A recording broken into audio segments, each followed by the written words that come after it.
Hi, this is Sue Jackson of the Book by Book blog, and I'm here with another Friday Reads. I am still fully immersed in the Big Book Summer Challenge, as are a lot of other people. The response this year has been truly amazing and very surprising. For some reason, I guess word just got out this year, especially here on BookTube. This is the 12th year of the challenge, the third year on BookTube, because I joined BookTube in 2021. I have to look up the number, but I think last year we had like between 60 and 70 participants in Big Book Summer, which was fabulous. But this year we've got like 3 or 4 times that. It's just really blown up. And I think there are others here on BookTube that I don't even know are participating. So I'm thrilled that everybody is so excited about Big Book Summer, as am I every year. And I am really enjoying interacting with everyone on BookTube, on blogs, and especially in our Goodreads group. If you're participating in Big Book Summer, please consider joining the Goodreads group, even if you don't use Goodreads for anything else, because we are having some great discussions there all summer long about the big books that we're reading. In particular, our read-along for the summer is Lonesome Dove, and we've got some great discussions going on there. Speaking of Lonesome Dove, I finished it. 850 pages, my first big book in print for the summer. As I expected, it took me the whole month of June to read it, but it was well worth it. Oh my gosh. People have been telling me what a great book this was, and I thought, okay, I'm not really all that into Westerns, but I'll give it a try. No, you have to listen. This is a truly remarkable, stunning novel. It is beautifully written. The characters are so in-depth. You get to know these characters like they're your friends. I was quite surprised, but there are many really fully drawn female characters here. It's not just cowboys. So I just finished it this weekend. Luckily, we were camping last week. Check out my trip vlog that I just posted. And so I had lots of extra reading time, and I used it. I was just, the last 200 pages of this, I was just completely engrossed. Actually, it's a gripping novel. I was engrossed from the first pages, but since we were camping last week, I had the opportunity to just keep reading and not have to put it down. Yes, it's a Western. It's about cowboys. But it is also has so much emotional depth. This novel had me crying 3 different times at 3 different points in the story.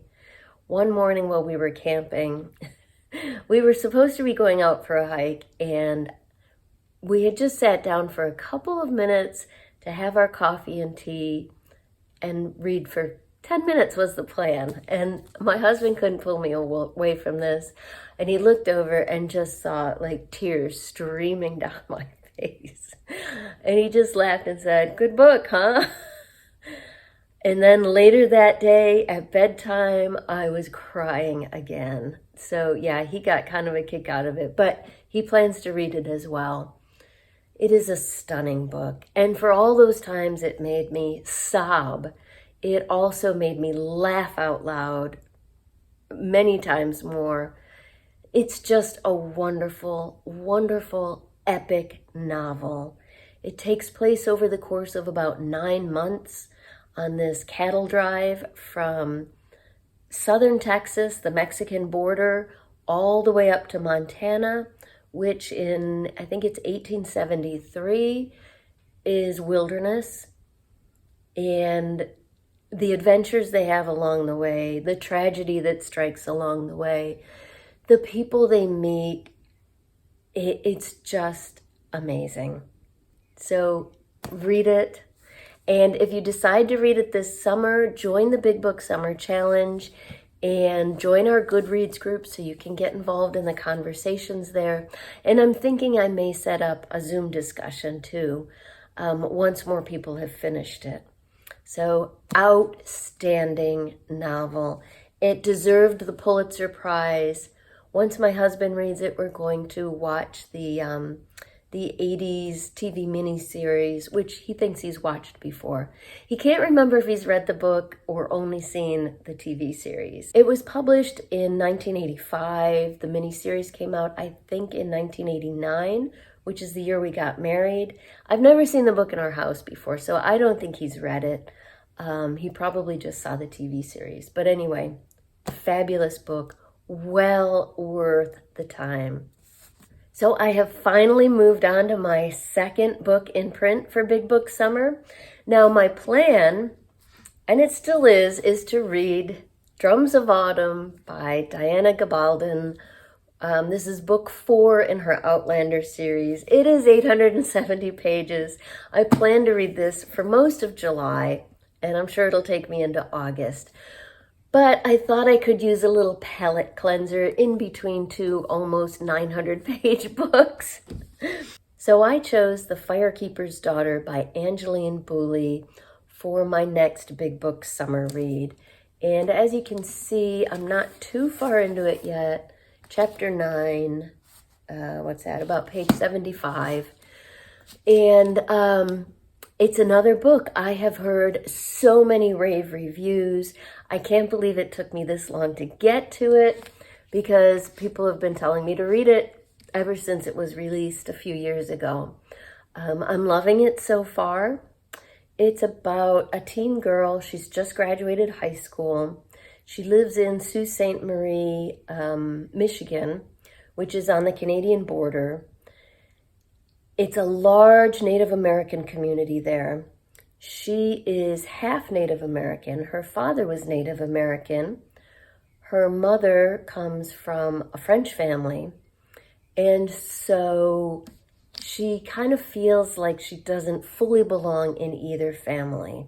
And while she's a part of the Native community, she sometimes feels on the outside looking in. She's not allowed to officially be a member of the tribe because her father's name wasn't on her birth certificate. And she's got a good friend who is also Indigenous. She's got a half brother.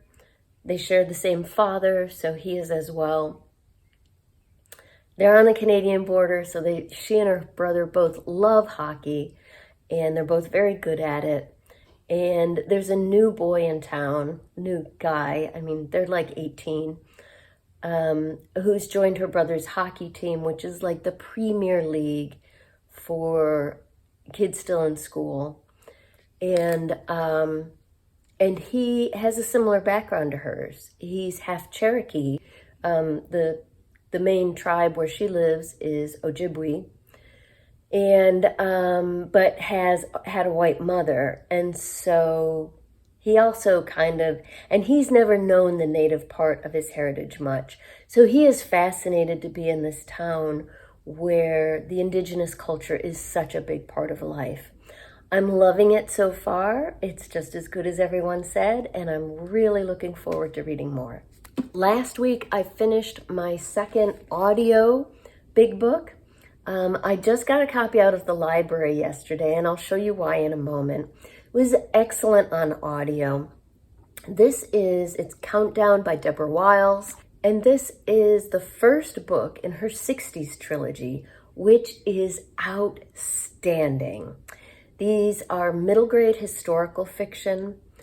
Each one takes place in a different year, in a different place in the 1960s, showing the lives of ordinary kids during some really big historical moments. So I actually read the second book first, way back in 2015. I read Revolution by Deborah Wiles, which takes place in 1964. And that is set in Mississippi. It's about the Freedom Summer. There are some links between the books I am seeing now, though you don't have to read them in order. So Countdown takes place in 1962 in Maryland, right near DC. 11-year-old Franny is a typical fifth grader in 1962. The story opens with hearing a siren go off in their town and the kids having to do a duck and cover drill. Now, this is a little before my time. I was born in 65, so I didn't experience this. But my husband's 11 years older than I am, so I was asking him about this because it's fascinating.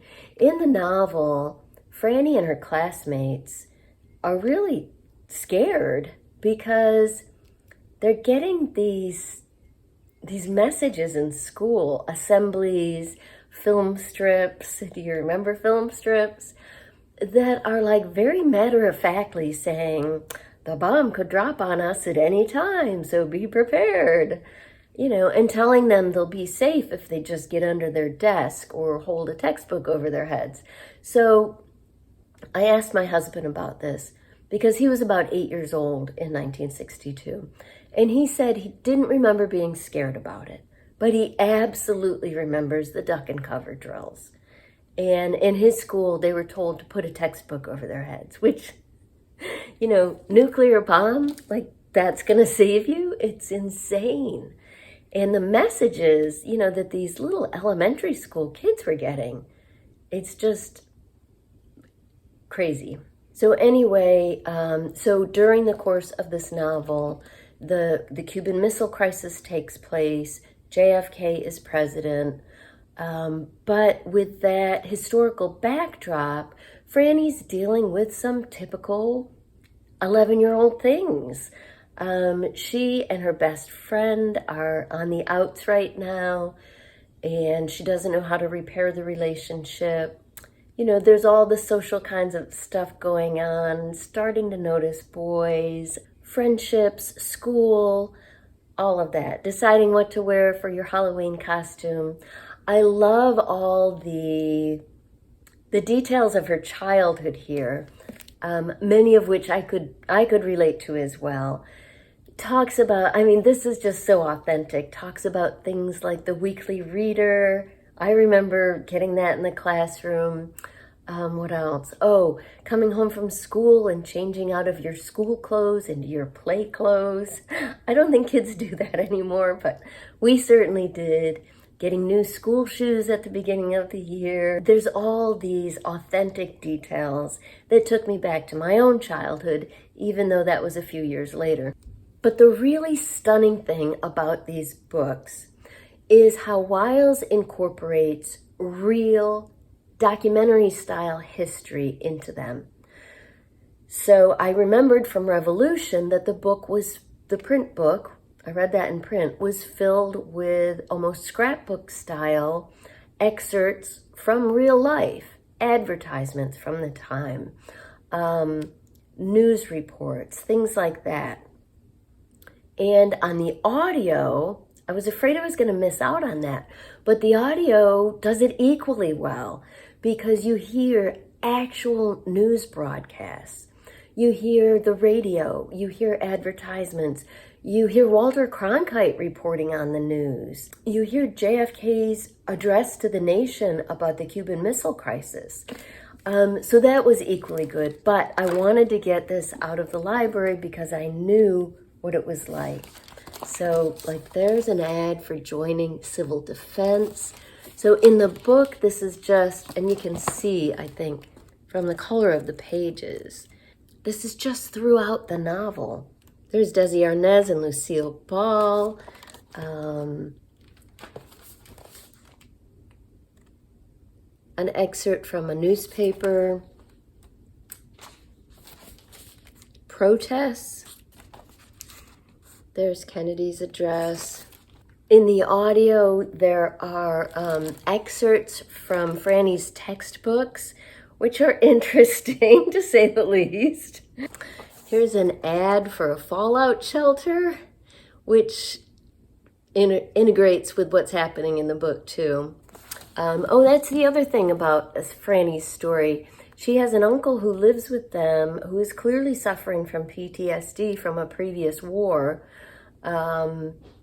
who's really into preparing for whatever's going to happen next. So all of this, the Cold War, the Cuban Missile Crisis, the duck and cover drills, it's all integrated into Franny's story. It's an outstanding series. I definitely want to read book 3. And I've just started another Big Book audio because I finished Countdown last week. Mr. Nice Guy by Jennifer Miller and Jason Pfeiffer, who are a wife and husband writing team, which is really cool. And this is a unique book. It takes place in New York City, more or less present day. Lucas is a young man, I think he's 23. He grew up in North Carolina or South Carolina, one of the Carolinas. But he left behind his southern small town, his family.